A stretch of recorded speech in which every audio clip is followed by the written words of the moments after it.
पति पत्नी की कहानी दिल को छू लेने वाली।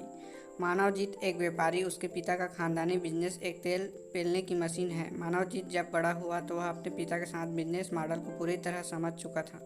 अमरजीत ने उस बिजनेस को बड़ा करने की सोची। एक दिन वह सफल व्यापारी बन गया।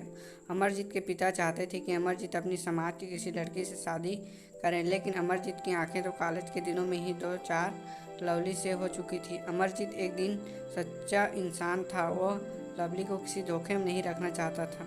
एक दिन अमरजीत ने अपने दिल की बात लवली को बता दी तो वह उसको भी चाहता था। अमरजीत की बात सुनकर लवली को एक झटका सा लगा। उसका कारण यह था कि लवली कानपुर की थी और अमरजीत हिमाचल का पहाड़ी का बंदा था।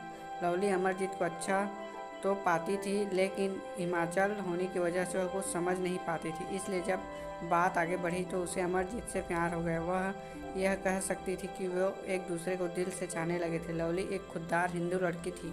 अमरजीत भी हिंदी परिवार से ही था। बस समस्या आ रही थी वह यह थी कि रीति रिवाज की भाषा। लेकिन लवली और अमरजीत होशियार थे, सो उन्होंने इस बात का हल निकाला। हम दोनों अपने घर में हिंदी बोलकर काम चलाएंगे। क्योंकि अमरजीत डोंगरी था तथा उसका घर गांव में था, तो वह डोंगरी की ही चलती थी। हिंदी तो लोग खूब बोलते थे, लेकिन घर में अपनी भाषा ही चलती थी।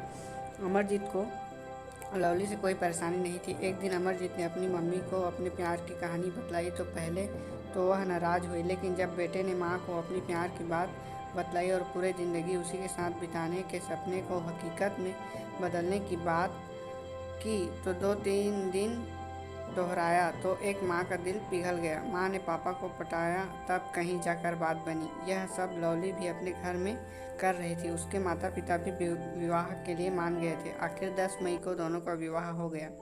कानपुर की लाडली अब हिमाचल की हो चुकी थी। लवली होशियार भी थी। उसने 1 साल में ही हिमाचल के सारे रीति रिवाज सीख गई। अब वो पक्की डोंगरी हो चुकी थी। दोनों ने अपने धर्म में शादी की। इस वजह से कोई बखेड़ा भी नहीं खड़ा हुआ। बस इतना अंतर दोनों में था कि एक ओबीसी समाज की बेटी थी तो लड़का राजपूत समाज में था। आखिर प्यार में इतना तो चलना ही पड़ता है। आज दोनों खुशी ने अपनी खानदानी व्यापार को आगे बढ़ा रहे थे। अब दोनों के बच्चे किरण सालू उन्हें खूब प्यार करते थे।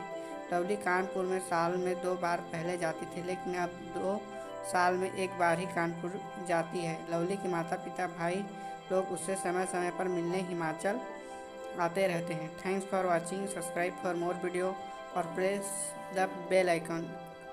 कमेंट करके ज़रूर बताएं कहानी आपको कैसी लगी। Thank you.